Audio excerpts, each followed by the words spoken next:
Hello everyone and welcome to episode 35 of the WMMA 5 Dawn of MMA Save here on the channel, as we of course are now in the year 2000. We have our second show in the year 2000 with the March in Maui show.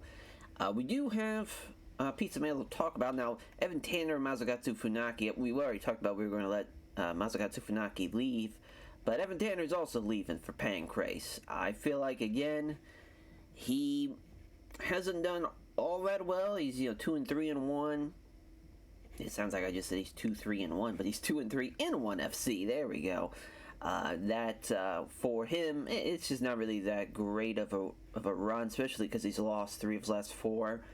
Let him go somewhere else, and fight a little bit. Maybe come back when he's like 8-3 or 7-3 if he's got a couple of wins in a row over there. But Mike Swick, though, has lacerated his liver. He's out for this fight with Wanda Baraga. Now, Baraga is still going to fight on this card. He's going to take on Hayato Sakura, which is a big fight for Hayato Sakura, first of all. But really, this kind of throws a bit of a wrinkle in the welterweight title fight picture, because it was going to potentially be whoever won between Baraga and, as far as Mike Swick. Because Swick is just, again, so much of a unique opponent for Matt Serra that it would have been interesting. But now we might just have to give Swick a fight against someone like Matt Hughes or somebody even higher on that totem pole, which is still, that's a hell of a fight though, him and Matt Hughes. I mean, that's a former champ that he'd have to fight. But just kind of thinking about the future. But our main event though, it is a cruiserweight title fight. Jeremy Horn, Chuck Liddell, our main event, as we'll be seeing how Chuck will do against Jeremy Horn. For the Iceman, of course, he's undefeated right now, 4-0 overall, not only just in his career, but in ONE FC. It is close to the betting line. Chuck's a slight favorite at -110. Jeremy Horn's fought 10 times already for ONE, which is kind of crazy, because I feel like we signed him relatively late. Oh yeah, 96. I guess it is still relatively early. Yeah, he fought a lot for, especially in 97. I mean, that's crazy. He fought 4 times. His first fight was in July 97, and yeah, he's been active for sure. But his first fight in the year 2000, he's on a hell of a run. He beat Vitor Belfort, he beat Dan Henderson, he's beaten Mario Sperra in the past, beat Frank Shamrock. He's looking really good. It's kind of crazy. He's only lost to like Sakuraba and Royce Gracie, but those were his first 2 fights of his career. I think if he would fight those guys nowadays, it would probably go his way in pretty decisive fashion, but who knows? We definitely can make that happen, though, especially if he's coming off a loss here, potentially against Chuck. But if Chuck does win, this will be his first defense of his ONE cruiserweight title. We'll see how that goes. As Carl Uno, there's a little evil. Jens Pulver. This is a fun fight for Jens Pulver, because Carl Uno's coming off of a pretty crazy loss to Sean Shirk. He got rustled around pretty badly in that fight. Of course, he lost to Ramiro Sato in the title fight at ONE in Osaka 3 back in March of 98. But, again, had to take a bit of a long layover ever since that happened, because just the cruiserweight, the lightweight title was pretty much up in the air with how many people had left us. But now it's kind of back in full swing. And Carl Uno, though, he's still young, of course. So everybody in the lightweight division is pretty young. But Carl Uno, he's 3rd right now. He could use this big one over Jens Pulver. But Pulver is the favorite. Of course, he made his debut at the ONE Gracie Jiu-Jitsu Final Chapter show in Brazil. So he made his Brazilian MMA debut as far as taking on Mikey Burnett. Knocked him out just before the end of the round. Well, I guess technically not just before, but at 6:44 in the first round. Hasn't had a bad fight yet. Of course, he's only fought 1 actual person in the mod, so we have not really seen him tested. This is a great launching point for him after beating Mikey Burnett. He takes on a top 5 lightweight, a guy who's fought for the title. Big fight for Jens Pulver. We'll see if we can get it done as it's the co-main event. Vitor Belfort, though, taking on Masakatsu Funaki. A massive favorite is Vitor Belfort, but I wouldn't say it wouldn't be too crazy if Masakatsu Funaki did get the win here tonight. And Vitor doesn't have a team. Masakatsu Funaki's been on a great run. He did get knocked out by Dan Anderson, which was very tough. But, he's beaten Frank Shamrock. He beat Guy Metzger, who that's another guy that's left for We Let Go for Pancrase. Just, again, I think he was either 3-5 or 3-6 in ONE FC. It's time for him to go. But obviously, he's fought Hickson Grace. He's fought, Henzo. He's fought Minoru Suzuki. He beat Muriel Bustamante. One of the few men to actually say he's done that. I guess we could have had him fight Bustamante before he left, but I just think he got lucky because that fight, of course, happened in Pancrase with a 15-minute round where he did finish him, though. So you can't really say he was all that lucky if he finished the man. But that was back in 1994. Boy, have times already changed very, very quickly in this sport. When you're hot, you're hot. When you're not, you're not. And I would say Funaki is a little bit on the not side, but he's still only 30. He's not old or anything. We could definitely bring him back, potentially, for another run.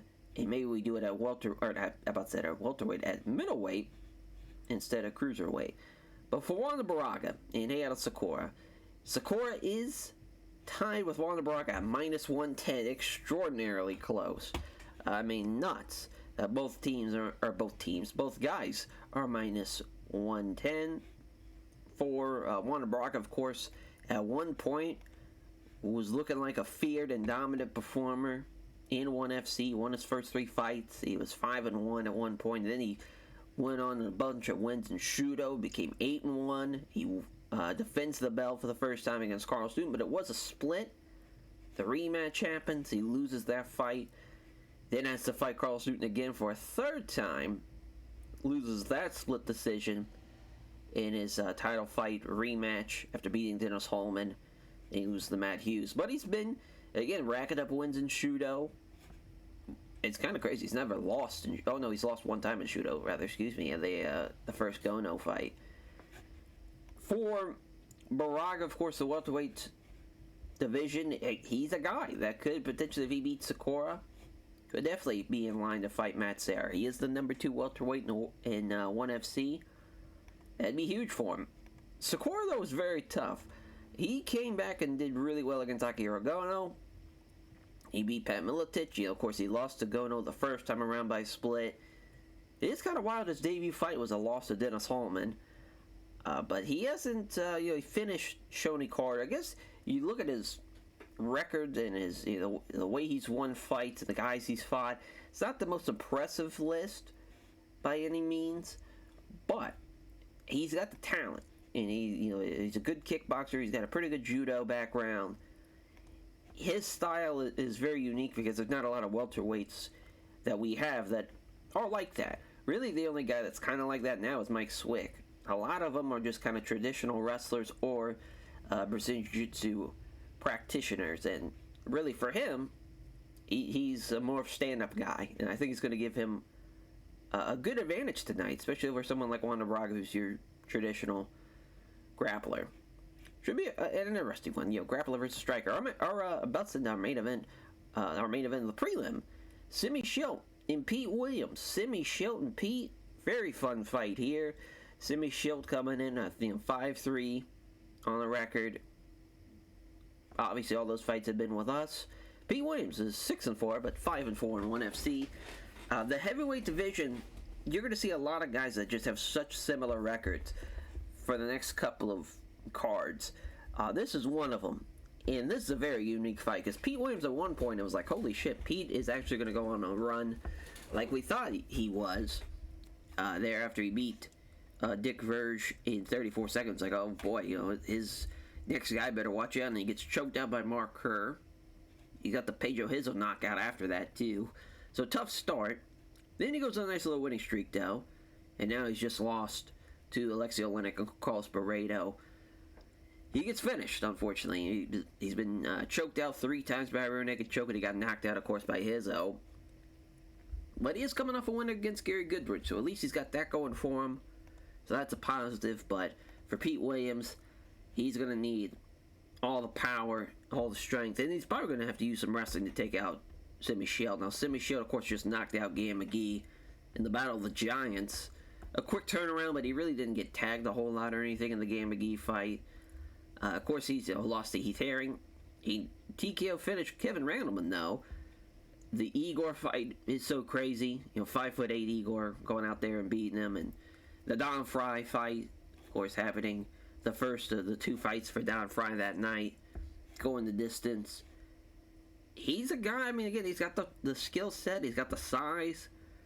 It's just can his wrestling defense if he's taking on somebody that's like a Josh Barnett. Or we saw in Kevin Randleman. He was able to get it done, but maybe against a guy like Mark Coleman or Mark Kerr, he would have some troubles. We'll see if Pete Williams can get it done tonight. But yeah, he's given up a lot of weight too. If once we do in fact do the super heavyweight and heavyweight division split, Pete would obviously be a heavyweight and Simi would be a super heavyweight. So that's a little bit of an advantage for him as well tonight. We shall see though how that plays out. As well, it is Maui and Dario Matsui. Matsui is undefeated, making his debut in 1FC against what it is Maui, but boy, is he giving up a coming in as a massive underdog. While it is Maui is minus 630. Mali's still ranked to the top 5. Just kind of nuts. He did beat Evan Tanner, so it is well deserved. He beat the debuting Melvin Manhoef, so he's beaten the debut guy before.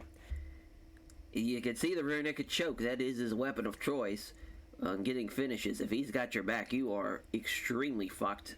And I think he's going to get Matsui's back, and he's probably going to choke him out. He's still 36, though, so he is getting up there. It's kind of now or never if he's wanting to make another run at the belt. As far as for him, he has fought Mario Bustamante in the past, but he got choked out in the second round, so at least he's got that going for him, but he's also been choked out by Hoist. That wasn't 97, so it was a while ago, so maybe something would be different this time around with some of the experience and he's gained over the years. Who knows? Who knows? Rico Rodriguez and Rafael Carreno.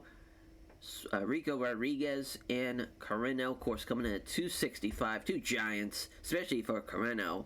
Or actually, Rico's 260. But yeah, I mean, Carreno is 6'8". Rico, I believe, is 6'4". Yeah, 6'4". He is coming off a loss in his debut. He lost to Big Nog, though, so that's a tough debut. Big Nog's the man.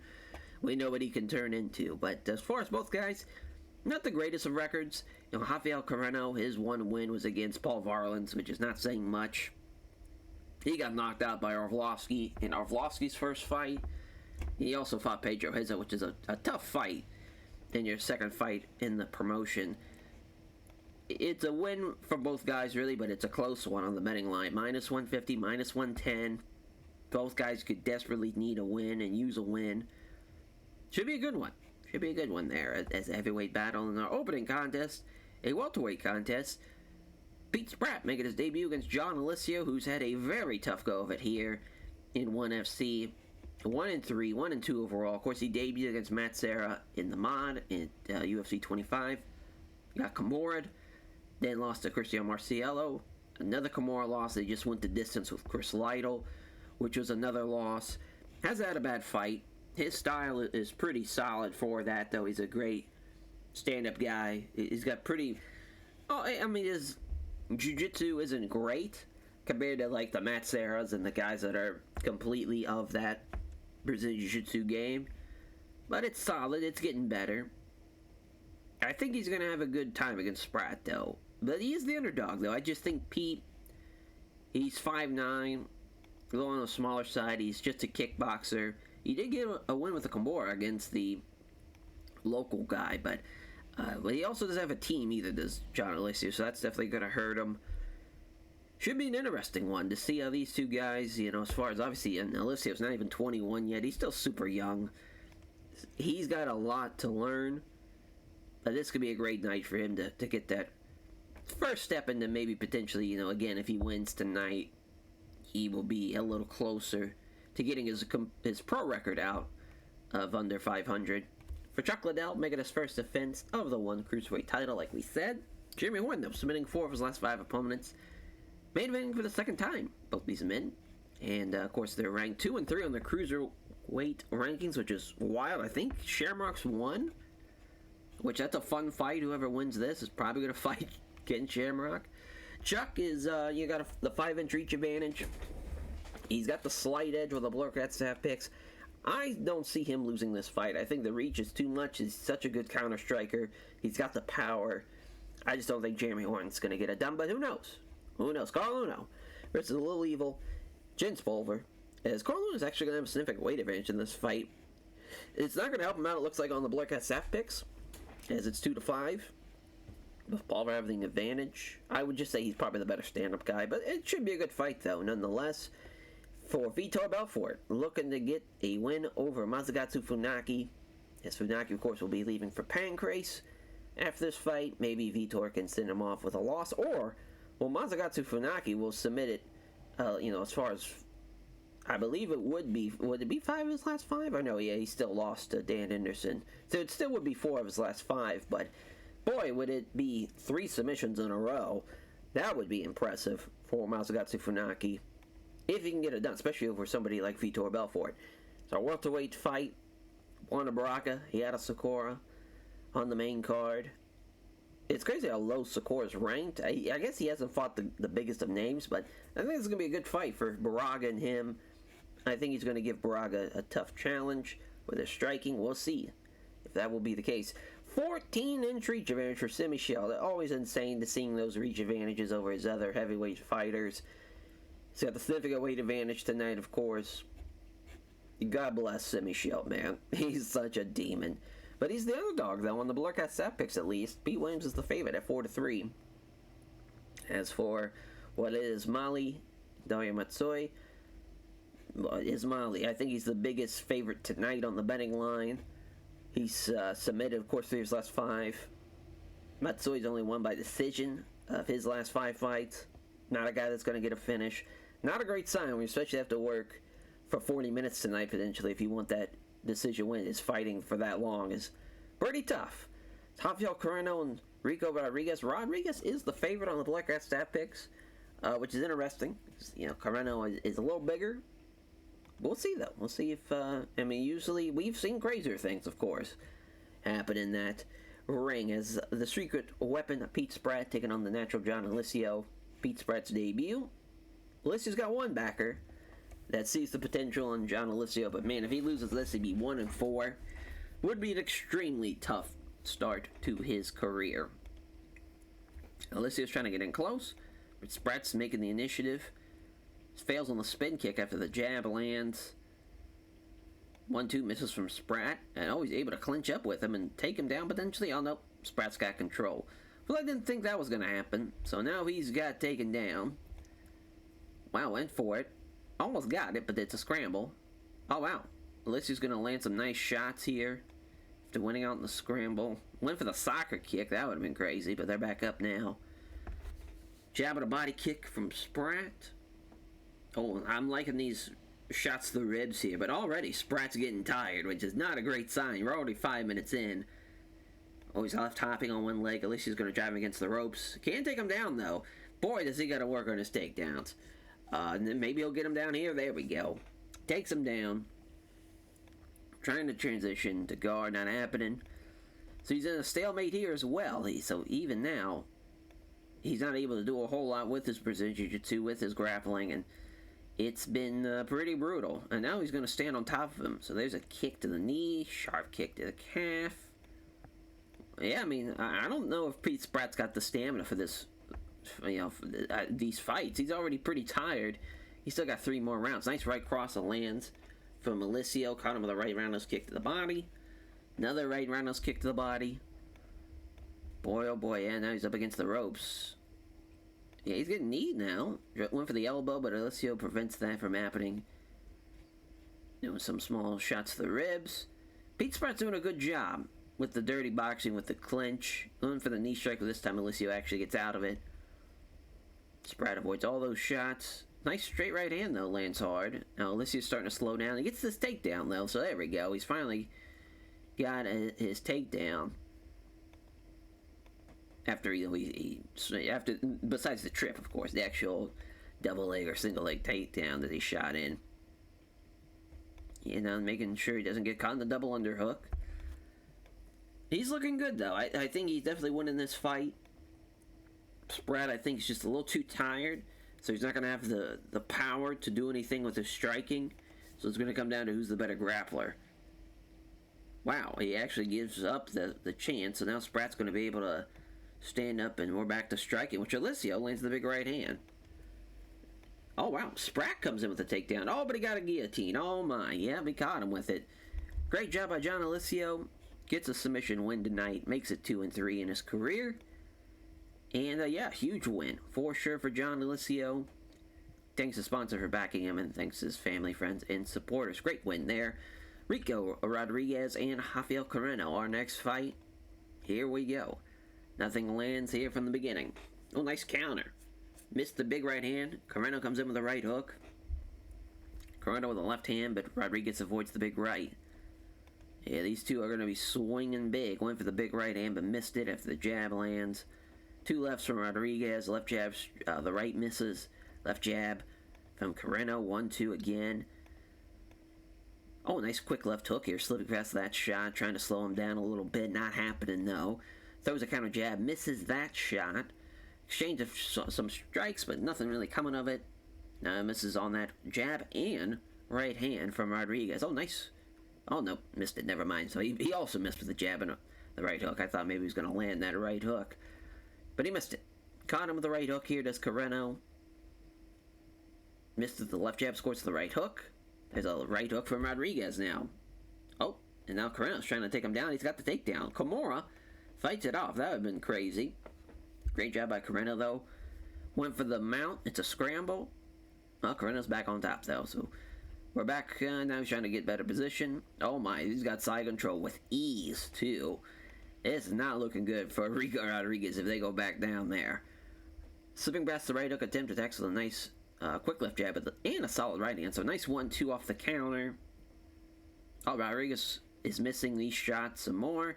Carreno misses that strike. There's a left hand from Carreno. His left hand's nailing him, though. He's got a pretty good success rate with that. Boy, oh boy. There's some counter jabs now. Now he caught Carreno with a right hook here, though, does Rodriguez. So there's something positive for him. Misses the jab, connects with the right hand. Carreno lands his jab, but he misses his follow-up shot. And, oh, gash above the eye now of Carreno. Carreno counters with a nice right hand. Carreno's getting tired, yeah, obviously with these heavyweights. It's hard to fight for over already 15 minutes. You know, already this would have been a fight that's over if this was in, you know, the traditional UFC 3 5-minute rounds. Stops the takedown. So now he's using his wrestling to take control, trying to trip him. Not happening, though. Carreno tries to take him down. He does so. Can't stop him. Tries to pound on him. Not happening, though. Doesn't let Rodriguez pull him in close and smother him. Tries to smother Carreno by holding him, but he can't keep control. Not allowing Rodriguez to lock him up with a double underhook. And now it's resulting in trying to get back up to their feet. So first quickly wrestles Rodriguez up against the ropes. They're going to check on the cut. Not a fight ender. Carreno shoots. But yeah, it doesn't really happen. He just, you know, has to give up the takedown. Attempt, and yeah, Carreno now with a left hook. After Rodriguez scores with a jam, they fall into another clinch. Rodriguez blocks that trip takedown. Blocks that one as well. So yeah, I mean, Carreno can't take him down off a trip. He's still going for it. There we go. Fourth time's the charm, I guess. But at what cost? Because it probably took all the remaining energy out of him. And yeah, we're going to be snoozing along here by the looks of it. I don't think they're going to have the power. They're not going to have the energy to do anything. And we still got half a fight. It's always the roll of the dice when the heavyweights get out of the first round, basically. Oh, there we go. Carreno gets the takedown. It's a scramble. That comes out on top of him, holding him down. Oh, went for the knee strike. Rodriguez already back up. Oh, nice counter from Rodriguez here. Quick left jab, but he missed the big right. They fall back into another sloppy clinch. Carreno's the one who's always trying to go for these takedowns, but this time Rodriguez stops it, then takes control. Carreno stops it, now takes back control. Still can't take him down. There we go. He trips him. Passes to side control. Some big right hands. He's covering up well, though, as Rodriguez. Some more strikes. Making him guess. So, and Chris is going to stand him back up, and Carreno says, fuck that, we're going right back down. He's got the ropes trapping him. grabs both legs, trying to take him down. Yeah, he's got that takedown. I mean, Carreno's going to win off of takedowns now at this rate. I don't think he's going to get the finish on the mat. And I don't think Rodriguez has the power to knock him out. So this is just going to be if Carreno can actually get a finish or not. But Rodriguez is still stopping these takedowns. Now they separate after the stuffing of the takedowns. They meet in the center for some strikes. There's a right hook from Carreno. Right cross from Rodriguez. And they both fall into another clinch. Rodriguez looking for the sweep, and Carreno now stops that. Takes control, and they already break away. Rodriguez missing the right hand. Missing with the jab and a right cross. Oh, sweeps him. Nice sweep. And it's, yeah, I mean, that's a good job by Rodriguez. He finally takes him down. Gonna try to keep him guessing, trying to keep him down. Still pounding away with some elbows, but calmly deals with them. Oh, a double underhook here from Carreno. From the bottom. Maybe he's trying to get him to stand him back up. Oh, wow. Side control from Rodriguez. If he gets him out, this is going to be crazy. Oh, he keeps him at side control. Never mind. Looking for him out again. They fight out a mount. Not only fight out a mount, it's a scramble. Carreno's up first, but he's quickly grabbed up against the ropes. Here we go, trying to get some, using his wrestling skills to prevent the dirty boxing with the clinch up against the ropes. Jab lands from Carreno, right hook block. Nice 1-2 from Rodriguez. Carreno takes him down, though, and that's a huge takedown. I'd say he won the fight. Did Rafael Carreno, and all the judges agree. Guess it could have been worse. My goodness, though. 1 for 8 on takedowns. Carreno landed damn near 100 strikes. Rodriguez didn't even land. He almost landed 50. Yeah, I mean, just completely Carreno's fight to win. But 19 takedown attempts is crazy for a heavyweight of that size. Is 6'8", 265. It's a lot. Carreno gives a name check to everyone at Henzo Gracie Academy, all his various sponsors, and all of his friends, family, and supporters. Rafael Carreno praises Rodriguez for his skill and toughness. Our next fight on the prelim. Kyle Crisp out there again. Jesus Christ. His third bout tonight. He's reffing. Ismaili already gets the single leg. My oh my. Yeah, he's going to tap him out very, very quickly. Especially if he goes for mount and he gives up his back instead. Oh boy. No, he's just going right to mount. Holy shit. Some big shots landing. Now he's got his back. Yep, it's over. Rear naked choke. Oh my god. Matsui stops that one. He stops that one too. Holy shit. Well, Dario Matsui, he's a tough fucker. I'll give him that. Definitely thought it was over. Still on his back though, and he can't get the hooks free. Minute left. Yes, Ismaili's just still gonna rain down on shots. Well, right back again to the mat we go. Ismaili gets high control. Looking for mount. He's got mount. Big right hands. Big shots. He's able to hang on a little bit as Matsui. He's trying to wiggle free. Can't really land a big time shot. Still trying to wiggle out of that. It ain't gonna happen though. Ismaili's got you right where he wants him. It's crazy. This man's had mount pretty much the whole second round and has not even come close to doing anything. Now he's got his back though. Oh boy. Yeah, both looks in again. Rear naked choke. Still isn't getting it. Dario Matsui has some great rear naked choke defense. And the fans are obviously very, very tired of this. But there we go. Matsui actually stops the takedown. He might have just rope-a-doped him out of just tiring him out. He's got him against the ropes here. Oh, he trips him. Well, there went that. Now he's looking to pass. Yeah, he gets free. Looking to pass again. Oh my god, he's got mount again. Some big right hands. But Ismaili's not going to get a finish, by the looks of it at least. Maybe he'll finally get this rear naked choke. Nope. Not happening. Insane. Insane. I don't know how Ismaili's keeping on fighting at this rate. Third round comes and goes, and obviously it's been all Ismaili. Now he doesn't want to rush right in. Since he's done it the first 3 rounds, I guess he's wanting to change it up a little bit. Well, he got a hold of his leg, but he's hopping in place. Now he's going to get him against the ropes. Just going to wear him down. Sweeps him. Yep. Nice sweep. Obviously, Dario Matsui in over his head with somebody like Waleed Ismaili. But, I mean, at least if you want to look at something positive, he didn't get finished. He fought the whole 40 minutes against him. Oh, here we go. Oh, it's a scramble that Ismaili now has got a waist lock. And he's just going to drag him right back down the mat. Got a hold of him in side control.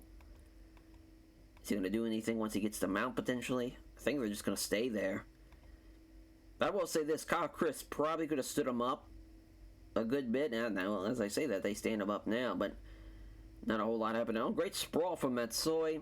Obviously, your winner will be Walid Ismaili. But, I mean, it's weird to break that fight because, obviously, Ismaili did everything he could to get a finish.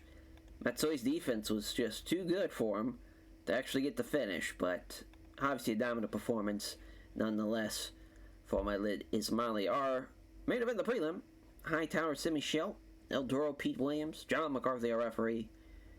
Got at least 30 pounds on him. He's 6'11 and 6'3. And he's got a 14-inch reach advantage over him. Just insane. Schelt moves into the pocket. Left jab, right hand misses. Williams with counter jab. A nice jab and a straight right. Oh boy, here comes a right cross. Here's leaves him for the counter. It's a jab and a head kick that doesn't connect though for Schelt. Oh my, head kick from Schelt. Yep, rocked him with that one. Went for the big right hook, but Williams is able to get back with his wits and maybe come back and attack. Oh boy, Schelt with the counter. Left jab, right cross. Jesus Christ. I mean, Simi Schelt is just picking him apart from a distance. That was a leg kick from Schelt, but Williams avoids it. So there we go. Here we go, Pete. Oh, there's a nice right hook to the ribs, though. Unfortunate for him. 1-2 was equal to it. Jab hits home, and lands a straight right. Oh, nice jab. Kick to the body gets parried away, though, after the right cross from Williams missed, and it let Schelt come in with a counter. 2 jabs and a straight right from Schelt. Missed the strikes and the combination with a spin kick.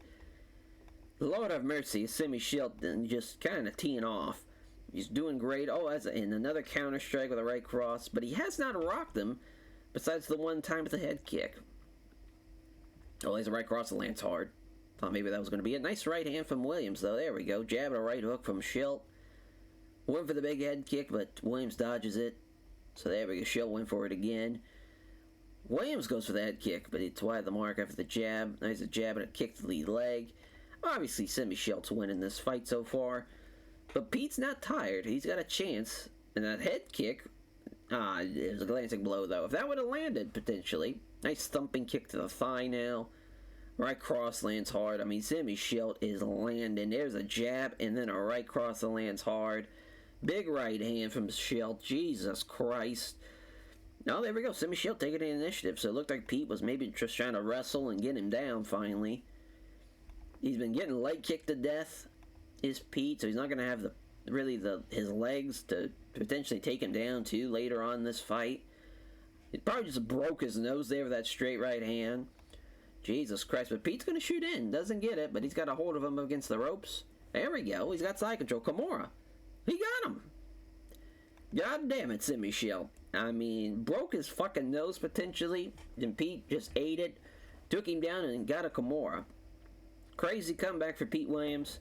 Just Simi Schelt, unfortunately, does not have any grappling defense. But he was picking them apart. If this was stand-up only, oh man, I don't think he'd be beat. he would not be beat. I would say that much. But our main card opener, Wanda Baraga, Hayata Sakura, our referee and our judges there. Here we go. Baraga comes in. We're trying to come in. He's willing to get hit. Means getting close enough to grapple. Misses on that combination with the leg kick. So Baraga gets a hold of him, trips him. Oh boy. Yeah, this is exactly what Baraga wants. That's what he goes for, just to take down right off the rip. He's got it. Transitions from half guard to full guards. There we go. Score trying to pull him in close. The scrambles. There we go. But Baraga's in side control. Pulls half guard. Some separation now. Scramble. Baraga's just going to get side control again. Pounding away. Yeah, trying to transition again. But, I mean, just Baraga's in complete control. There we go. The referee stands him up. Went for the big right-handed Sakura, but he missed it. 1-2 from Sakura. Baraga was equal to it. Missed with that vicious right hand. Oh, wow. They stand him already back up. as he blocked that. I didn't know they took each other down. That was crazy. What the hell? Yeah, I guess they were down. Oh well, as Braga gets a hold of him. There we go, there's a takedown. Blocks the takedown attempt, takes control though. Does Sakura. Looking for the Muay Thai clinch, he's got him. Oh man. That would have been huge. That would have been huge if he was able to land a knee out of that Muay Thai clinch or even an elbow. Sakura with the 1-2, Braga avoids it and even clinches up and takes him down. Great stuff from Braga. Already a scramble though from Sakura. Oh, he comes out on top of him. There we go, Sakura. Oh, he's controlled against the ground and able to shift on off of him. Wow, he just gets out of it. He gets pushed back. That might be for the best, honestly. Oh, no, now he gets pulled down in the half guard. Doesn't want to get caught by anything from Braga from the bottom. An arm bar, a triangle, you do not want that. And Leo's going to stand him back up. Sakura's getting tired. He's been getting thrown around, tossed around. It has not been great. He's been trying to fight every chance he gets when he's on the bottom to get out of it. But it's now been a detriment for sure. Oh, he's pounding away with some right hands, but not dealing a whole lot of damage. So yeah, I think Braga knows that he can kind of skate by it a little bit. Oh, nice knee strike to the head. Another knee strike to the head. Oh my god, Sakura is landing these knee strikes. That was crazy. Now he loses control. Baraga's going to end up underneath him in north-south, so now some elbows to the midsection. I mean, Sakura is winning out on these scrambles, and he's got a good chance here. I think that second round was definitely a lot more in his favor. Caught with the right hook. Does Sakura? Oh, cut him.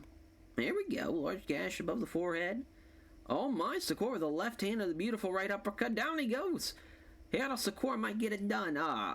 He's not going to be able to finish him, unfortunately. But he's winning this fight now. He's got the takedown. He's caught him up. He's looking great. He just can't get caught with submission. I think he'll be fine. Braga's trying to sweep him. That's not happening. They stand him back up too, which is perfect for Sakura. That's exactly the type of shit he needs because he can do this one to him to death. They're going to check on the cut. Not a fight ender. We're back underway. And again, went for the 1-2. He lands those straight right, but he missed on the setup left jab, and he reopens that cut. Body kick from Sakura. Braga gets the takedown, though. But he really hasn't even... I don't even think he's went for a submission, which has been interesting. I don't know if Juan de Braga just feels like he can't submit him, or it's just not been what he needs to do, because he can try and lay him prey all he wants. It's not going to happen this fight. He's losing this fight. Now he's looking for a body kick combination. Does Sakura, but he missed it. Doesn't trouble his opponent with it. Ooh, nice left-handed leg kick. Yeah, taking initiative first is Sakura. Misses on that combination, and even worse, Braga catches the kick. Oh, doesn't take him down, but he's got him against the ropes. Now he takes him down. It's on his hands and knees, and he just gives up his... Oh my, arm triangle from side control. There we go. Doesn't get it, though. And now looking for mount to scramble. Oh, boy. He's got his back. Damn, body triangle. That's got to be it. Holy shit, Sakura fights it off. Oh, my. Some ground and pound. Well, this has turned the fight in a huge way. It's a sweep. Oh, boy. He's got his... Oh, man, he's got a body triangle, too. Oh, my lord. He's still not taking him out with this fucking rear naked choke. Oh, and he got him. What a fight, though. What a comeback for Juan de Braga. Sakura, he came back in the second. Just got caught in the fourth. That was a great comeback for Braga. You got to give him that. And he got the finish. Choked him out. It was a good fight. It was a good fight to kick off the main card. Vitor Belfort and Masakatsu Funaki. John McCarthy is our referee for this one. Oh, shit. Left cross lands hard from Belfort. Another straight left to lands hard. Oh, my. He really got hit with that left shot. Oh, my lord. A third one. Down he goes. Right on the jaw. Yeah, thanks for coming, Masakatsu Funaki. You got finished in a minute. Holy shit. I mean, Vitor Belfort, I think he's now just pissed off after losing and having his fights go the way they have. He needed to light a fire under him, and this was a great fight for that. Co-main event, lightweight fight.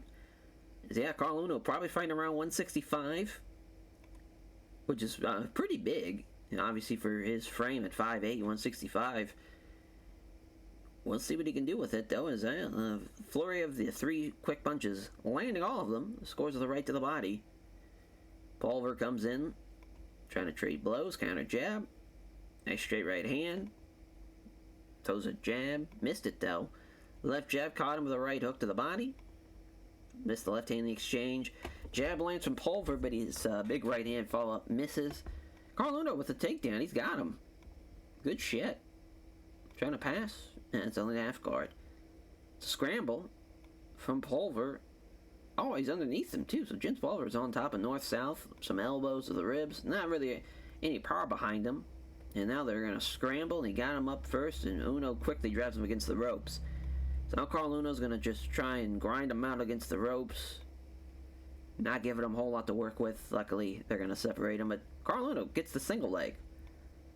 The single legs have been great tonight, but every time, though, the scramble happens, he ends up losing out on it and is underneath him in north-south. So that hasn't been great by any means. And he's not able to get out of it either. But as long as he can still get these takedowns, he should be fine. But, the rib shots, though, they're starting to add up a little bit. That's definitely going to affect him more in the long haul. And this fight's probably going to go the distance. So that's a good starting point for Jens Pulver. Caught him with a jab of the right hand off the counter. Oh, never mind. Yeah, counter's right hand. Oh, yeah, he did. He did one to him. Good shit. Left hand and then scores with the right to the body from Pulver. Starting to trade some shots. Now, Jens Pulver's starting to slow down, though. 2 counter jabs from Carl Uno. Oh, he got caught with a feint, and now a jab and a straight right. Yeah, Jens Pulver, he's a great boxer. He's a guy you want to watch out for at lightweight. He can fucking hit you, too, at 155. He's got some power. And yeah, he's doing a good job here. Fails on his, fails to find his home on his jab. It scores with the right cross. Jab hits. Oh, tries to hit a jab and misses. Excuse me. And now he's stalked him in the corner. Jens Pulver into the pocket. Nice jab and a beauty of a straight right. Right cross lands hard. Surprised Carl Uno didn't get rocked or dropped. That was pretty wild. But Pulver's just going to fall into a clinch. So he's pretty much fought his ass off these first 20 minutes of the fight. Now he's got dominant position. He's going to drag him into his clinch. Oh, wow. Takes control of the clinch. It says Pulver. He's now he's driven back. Trying to push him against the ropes. Yep, it does so. And he's already getting out of it, though, is Carl Uno. Quick punch doesn't hit it, though. Yeah, second round over. It's been a good fight so far. Jens Pulver, though, starts this third round with a right hand that lands hard. But he might have thrown all the big strikes he can. He's breathing a little heavier. So is Carl Uno, though. There's a 1-2 from Pulver. Uno trying to get a takedown. Oh, my Lord. As I say that, a vicious right cross that knocks him down. Will he finish him here? He will not. Oh, my. Uno skillfully moves to full guard. So he got out of that predicament in a hurry. Now he's hitting some shots from the bottom. Trying to sweep him. Does so. Oh, my. Pulver is now underneath him. North-south choke. That would have been crazy. Blocks it, though. Uno trying to make sure he's... Oh, now he's going for the armbar. That also gets fought off. Looking for mount. Gives up his back instead. If he gets the hooks in... Oh, boy. He's got him. Yeah. That's a great win for Carl Uno. Bounced back after getting knocked down. Took his back. Choked him out. That's a hell of a fight. He wants the champ, obviously, in Rafael Cordeiro. I don't know if he's going to fight him next. It really just depends. That lightweight division's wide open, though, with the new champ who's been dominant. Dominant so far. Our main event, though, our cruiserweight title fight. Big John McCarthy, our referee. Here we go. Yeah, Chuck, he's going to piece him to death, I feel like. Yep, there's a left hand and a kick to the leg. Oh, disconnect on the counter jab. Really no surprise. Well, he misses all those strikes, so did Liddell. He's in the pocket now. Doesn't hit either of those shots, too. Jeremy Horn's doing a good job of avoiding some of these strikes. Oh, boy. There's a jab of the right hand, though. And neither fighter's really landing anything of huge significance. He avoided that big shot, though, to Jeremy Horn. Missed the jab. Did Jeremy Horn. A nice roundhouse kick to the body. Yeah, Chuck, I mean, if he keeps it standing. Ooh, Jeremy Horn caught the low kick. He's going down. Oh, never mind. Jeremy Horn's now got him against the ropes. There we go. Now he's got him down. This is perfect for Jeremy Horn. Yeah, he's got to get off of him real quick. Yeah, he's making sure. Jeremy Horn's grappling's very good. Wow. Big John as the ref is going to be a great advantage for Chuck tonight because he stood him up very, very quickly. Big right hand falls up and misses. There's a takedown, though. Yeah, I mean, this is what Jeremy Horn's got to do. Chuck's trying to fight for his goddamn life off these scrambles. Another scramble. Oh, well, he actually loses out on it. So there we go, Chuck. That's a scramble, though, trying to. And now he's trying to gain better positions. Another fucking scramble. Oh, my. Jeremy Horn's just going to grab a ghillie. Just jumping for the ghillie during all that chaos. That's not a terrible idea. Now he's going for the armbar. Jeremy Horn's trying to just get a win by any means necessary. That's how you got to do this as the underdog. That's his best way of winning this fight. If it's going to be a finish, it's going to be by submission. He's not going to be able to knock out Chuck. Oh, boy. Right cross lands hard. Nice 1-2 from Liddell. Jab and a right cross. Takedown attempt. Oh my, got him again. Jeremy Horn is just a beast when it comes to these takedowns. And again, John McCarthy standing him back up. 2 jabs in the right hand. Counter jab from Horn. Oh boy. Moves in behind 3 quick punches. All of them landing. Hits a straight right hand. Very surprised that did not even rock him. And Jeremy Horn with another takedown.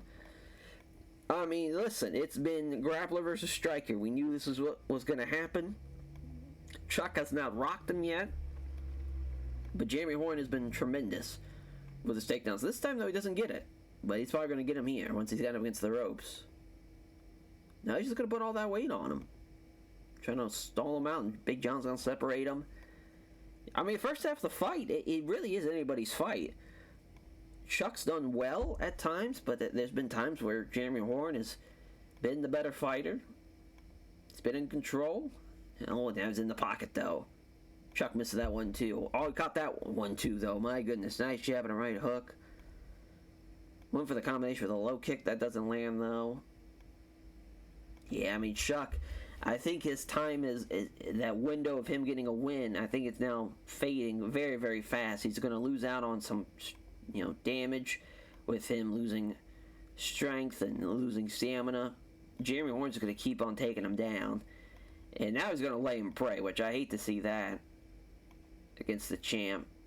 Trying to get a scramble. Too slow, though. Gets side control. Kimura doesn't tap out, though. He gets him out of it. Oh, boy. Sweeps and takes his back. Rear naked choke. If he gets both hooks in, it's probably over. Oh, my. He got him. Your winner by rear naked choke, and your new Cruiserweight champion is Jeremy Horn. Oh, my Lord. What a win. Right before the end of the third round, too. Beats the undefeated Chuck Liddell. Not only beats him, finishes him. And now, him and Ken Shamrock, that's the fight to make. It would have been great to see Chuck and Ken as far as the UFC poster boys from kind of 2 different decades. But it is what it is. I mean, a great main card. The prelim kind of got fucked over a little bit. I thought the Pete Williams Semi Schilt fight was a little better than decent. But so good fights nonetheless. Increased the popularity. A lot of places, obviously, performance bonus for Jeremy Horn, Carl Luno, Baraga with that comeback, Pete with his comeback. I'm going to give one to Matsoy, honestly. I mean, it's crazy. He lasted 40 minutes. And, that'll probably be it as far as on the performance bonus side of things. We need to give the guys more bonus money, though. That's for sure. I think we're definitely we're definitely underpaying guys. We're in the 2000s. Everyone should be making at least $100,000, I feel like. Yeah, that's got to change for sure. Let's see. I'm trying to remember. Where is that? If I remember correctly. Is it the rules and settings? No, that's not it. That ain't it. I could have swore it was, is it the corporate? It's somewhere around here. Nonetheless, though, we'll end the recording now, though. And so, man, what a fucking card, what a fight, a new champ. Crazy times in Maui. We will see you guys next time as we'll be in Atlanta. And we're going to have Mauro Bustamante. The plan is to have him take on either Masatori Sudo, which is, again, crazy since his betting line. He's a minus 1,170 favorite. Or it will be potentially Nate Marcotte. The problem is Marcotte is probably going to be fighting on this May in Manhattan show. It's kind of the problem, because I want Matt Serra as the welterweight fight. Barnett would have been a good fight here, but I just don't, and again, I don't think he's ready to. Or no, we do have him booked. We have him booked for the June card, so yeah, we might change that around. I feel like him and Heath Herring would be a weird fight to make, since, I mean, he's coming off a victory, but it's a victory over Carlos Barreto. It's not the biggest of wins. Like, he's lost to Mark Kerr, and even then, he's lost to Alexei Oleinik already anyways, so it's a weird one. The heavyweight division is in a weird spot, that's for sure, and even Kevin Randleman, even though, Kevin Randleman, that's, again, a fun fight against him and Barnett. He's lost to Semi Shelton, he's lost to Pedro Ezzo, so it's just, nobody, I think, is the clear number one contender, really, in that ranking system. You see here, 6'3", 4'3", 6'2", 2'2", 5'4", 5'2". I mean, no one, besides Big Nog, who, of course, just debuted, is the clear, like, all right, this guy's on a mission. I think it'd be too early to give him Barnett. It's a unique position, because obviously Don Fry's already fought Barnett. He fought him in December, so obviously that's not him. He's fighting Oleinik. If Alexei wins, that would make a lot of sense. I mean, Carreno, he's beaten Rico Rodriguez, but he's also lost to Arlovsky and Pedro Rizzo. Like, there's just so many variables. And Arlovsky, of course, he's got the one loss. Semi Schilt just lost to Pete Williams. Just so much crazy shit going on. But that will do it, though, for this episode. Thank you all for watching, and we will catch you guys next time. Take care, everyone.